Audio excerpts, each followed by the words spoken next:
రాష్ట్ర వ్యాప్తంగా వైఎస్ఆర్ పెన్షన్ డబ్బులు పంపిణీ కాని వారికి రేపు అయితే పంపిణీ చేయబోతున్నారు. సో, ఇప్పుడే మనకు అప్డేట్ అయితే రావడం జరిగిందనమాట. వైఎస్ఆర్ పెన్షన్ డబ్బుల పంపిణీకి సంబంధించి ఎవరికైతే డబ్బులు రాలేదో వారందరికీ రేపు అయితే ఇస్తున్నారనమాట. బ్యాంకుల్లో నగదు జమ కాని వారికి 4న ఇంటింటికి పింఛను పంపిణీ. సో, ఇప్పుడే మనకు అప్డేట్ అయితే వచ్చింది.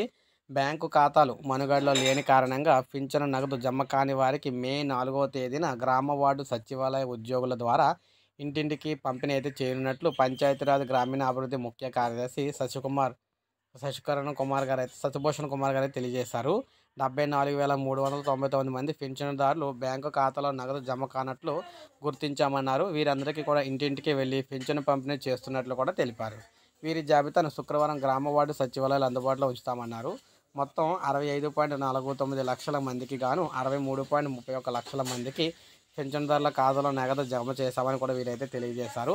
సో, దాదాపు 75,000 మందికి అయితే అవ్వలేదన్నమాట, ఫెయిల్ అయింది. వారందరికీ కూడా మనకి రేపు ఇంటింటికి తీసుకొచ్చి అయితే పంపిణీ చేయబోతున్నారు. సో, ఇది మనకి లేటెస్ట్ అప్డేట్. ఒక లైక్ చేయండి, సబ్స్క్రైబ్ చేసుకోవద్దు, మన ఛానల్ సబ్స్క్రైబ్ చేసుకోండి.